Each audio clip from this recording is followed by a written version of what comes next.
This week, Siskel and Ebert review. Sean Connery educating a frustrated diplomat in A Good Man in Africa. Steve Martin and Gabriel Byrne battle for custody of a young girl in A Simple Twist of Fate.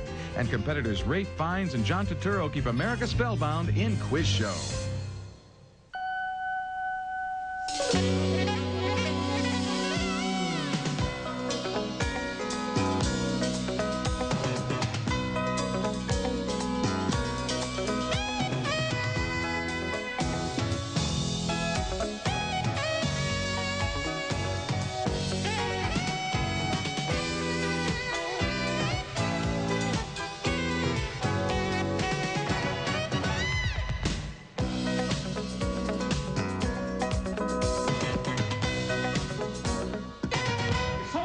You all this money to be on some rigged quiz show, instant fame, the works, would you do it?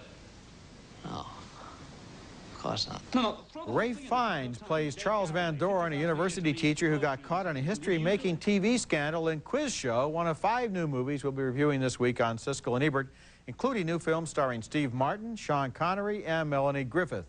I'm Roger Ebert of the Chicago Sun-Times. And I'm Gene Siskel of the Chicago Tribune. Our first film is Quiz Show, and in a word, I think it's great. An absolutely mesmerizing drama based on the quiz show scandals of the 1950s, where America got its first TV pop culture reality check when we found out that our new national heroes were faking their way to fame and fortune. Director Robert Redford, working from a fine script from a former film critic, all right, Paul Attanasio, tells the story of Charles Van Doren, a product of New England's cultural and intellectual elite, who achieves a celebrity status and fame greater than that of his poet father when he becomes involved in a rigged quiz show called 21. Here he meets with the show's producers, played by David Paymer and Hank Azaria. Charles Van Doren is played superbly by the English actor Ralph Fiennes, Oscar-nominated last year as the evil Nazi commandant in Schindler's List. You want to win, don't you? Well, I think I'd really rather try to beat him honestly. What's dishonest? When Gregory Peck parachutes behind enemy lines, you think that's really Gregory Peck? That book that Eisenhower wrote, a ghostwriter wrote it. Nobody cares. It's not like we'd be giving you the answers. Just because we know, you still know. Right, it's not like you're putting me on the show, or Al, and pretending to be some sort of intellectual. I mean, you have put in years of study and erudition. Charles Van Doren's adversary in his first show is a less glamorous brain, a walking encyclopedia named Herbert Stemple. Very well played by John Turturro, and he's asked to take a dive because the producers would prefer to have a WASP champion than a Jew. Now, the last category is movies. We're going to ask you what won the Academy Award for Best Picture in 1955. You don't know it, you answer On the Waterfront. Oh, no. Oh, no. Don't do that. Not Marty. I saw Marty 3 times. The Best Picture from 2 years ago, and I don't know it? Someone of your intellect, and it's such a simple question. Don't you see the drama of that? Much like All the President's Men, which starred Redford, Quiz Show is an investigative thriller with a young government lawyer, played by Rob Morrow, trying to blow wide open corruption in the relatively new industry of television. Herb is so angry with himself for losing, and it was on such a simple question, too. Marty. His ego couldn't handle it.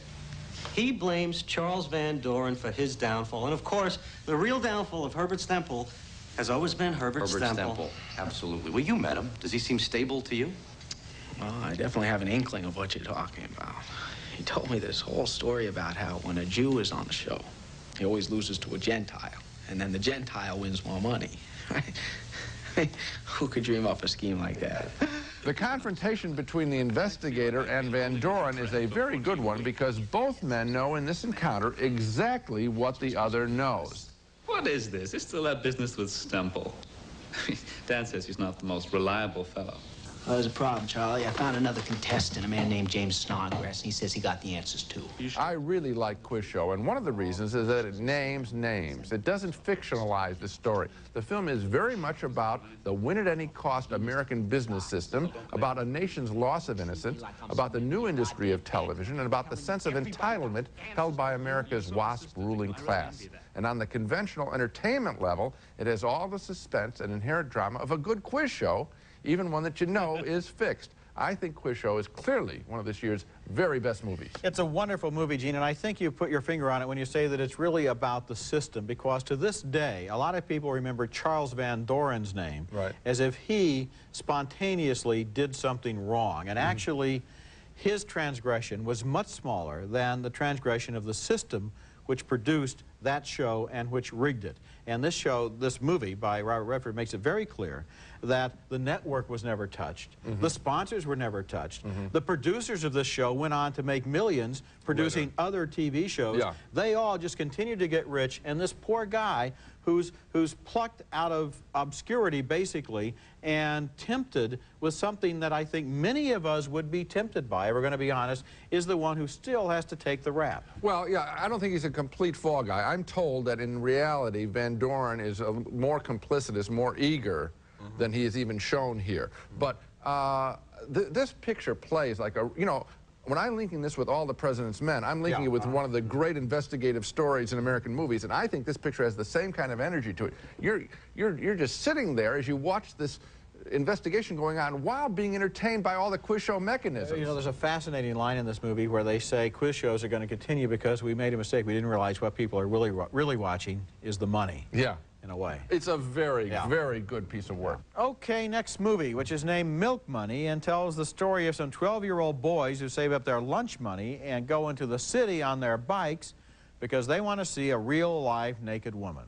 Through a series of agonizingly contrived plot complications, they do find a cooperative hooker played by Melanie Griffith, and she ends up secretly living in one boy's treehouse in the suburbs while he tries to persuade his dad to marry her, telling him that she's a math tutor.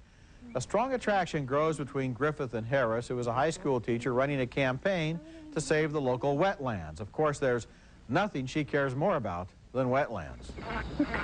Oh, a glossy ibis.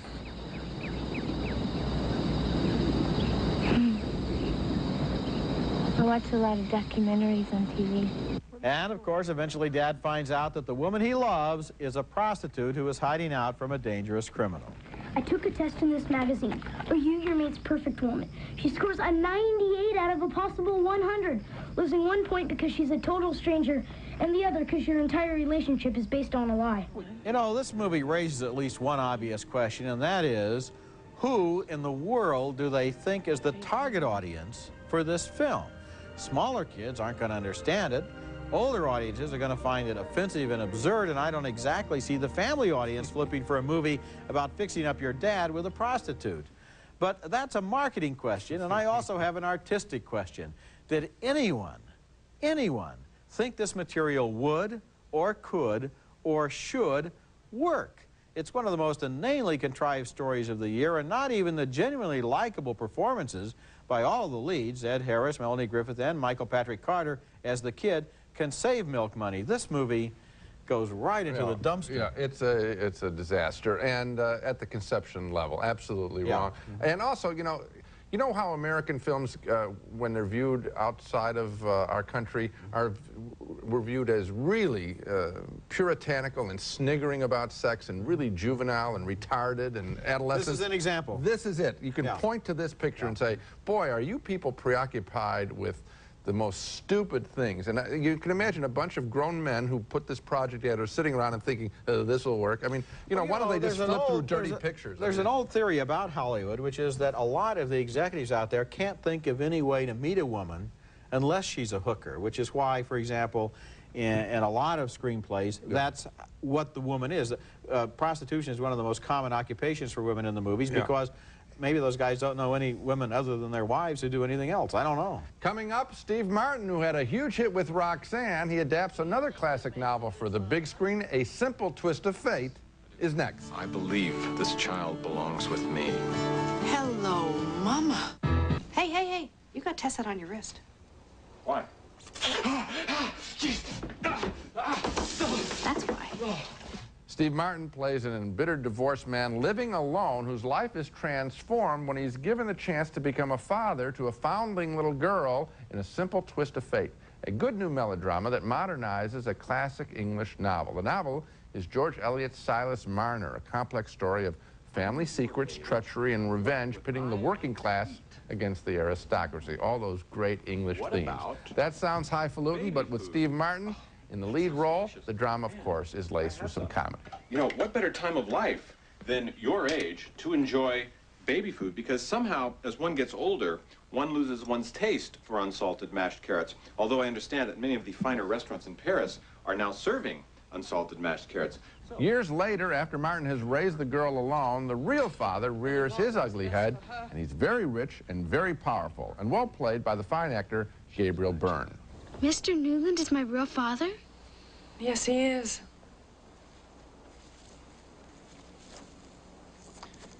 Would you like to come and live here with us, Matilda? Soon there is a courtroom showdown, and the little girl uses any trick she can to stay with her adoptive father. I could never be separated from him. He's the one who's taken care of me. He's the one who's inspired me.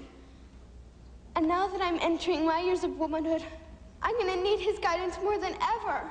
That scene's kind of corny and doesn't hint at the best part of this film, which does manage to generate a lot of power through all of the scenes involving the adults, Steve Martin's loneliness, and the treachery of Gabriel Byrne's character.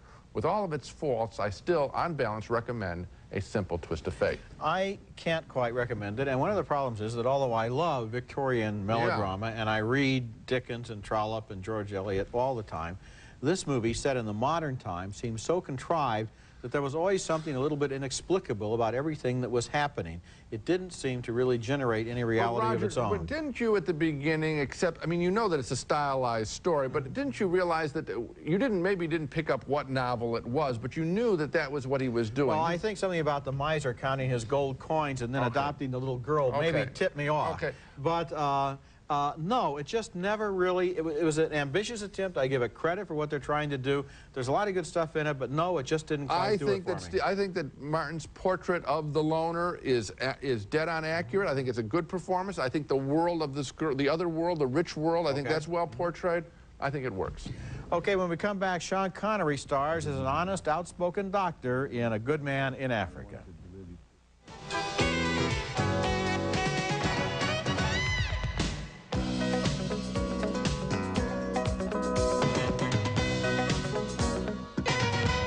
Wrong game. Why don't you just get yourself out of here? And what about my bloody career? Your career? You have more chance on the PGA Tour.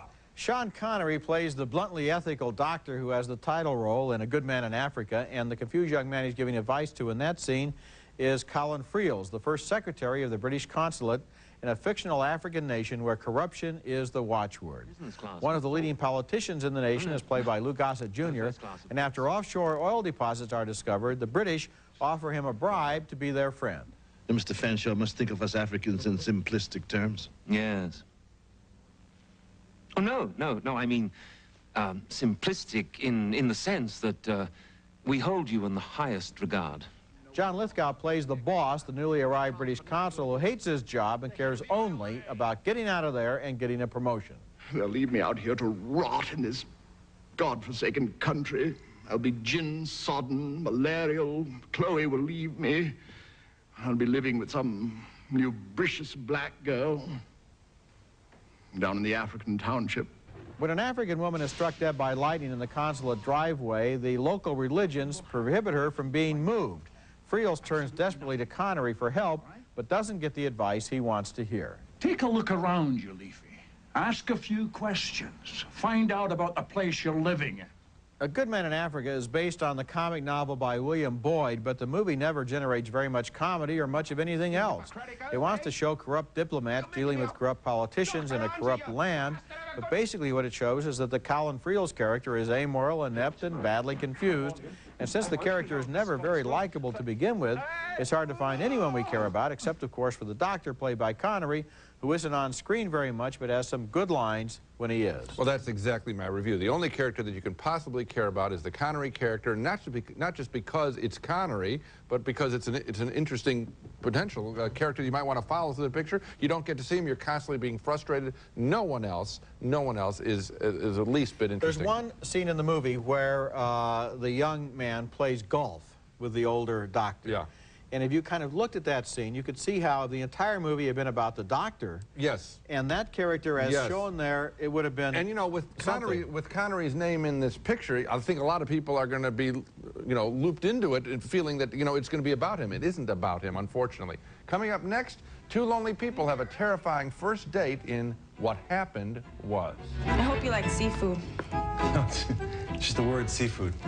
It gives me the creeps. Something special, I think. A small jewel of writing and acting by some new faces in American movies. The film is called What Happened Was, and it's a superb first film from writer-director Tom Noonan about a first date between two smart and lonely New Yorkers. It's set in the woman's apartment, and that is the film's only location for its 92 riveting minutes. First, the woman, beautifully played by Karen Sillis, frantically tries to get her apartment ready. You're early. I guess. Have you been waiting out there long? Oh, just a few seconds. I heard music. And, Yeah, I know. I was just listening. I didn't know I couldn't hear the bell, so. Oh, I know what that's like. A real tension develops between the two as the evening progresses. I watch you at work, you know. You do you? You're doing something, aren't you? What do you mean? Well, you keep writing things down. Writing things down? Yeah, you did it just before. It's in your jacket pocket. They drink and talk and dine and drink and talk and flirt with a relationship. You know, it's amazing the things that people settle for. You know, sometimes, like if you're walking along the street and like you see a couple, and it's like hard to imagine them sleeping together. Right, like your parents. My parents.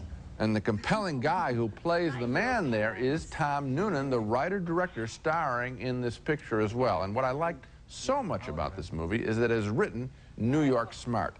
Both characters are taking big emotional risks on this first date. We really sense they're putting something on the line. And so for what really is just one long night of conversation, the stakes and the tension couldn't be any higher if these were two characters having a more conventional action scene, a shootout atop a skyscraper. I've always felt that there was a great film to be made out of a first date situation, and now I've seen it. It's called What Happened Was, and it's one of my favorite films of the year. Gee, Gene, it just didn't work for me. Wow. It just didn't work. And, you know, it might have worked as a play.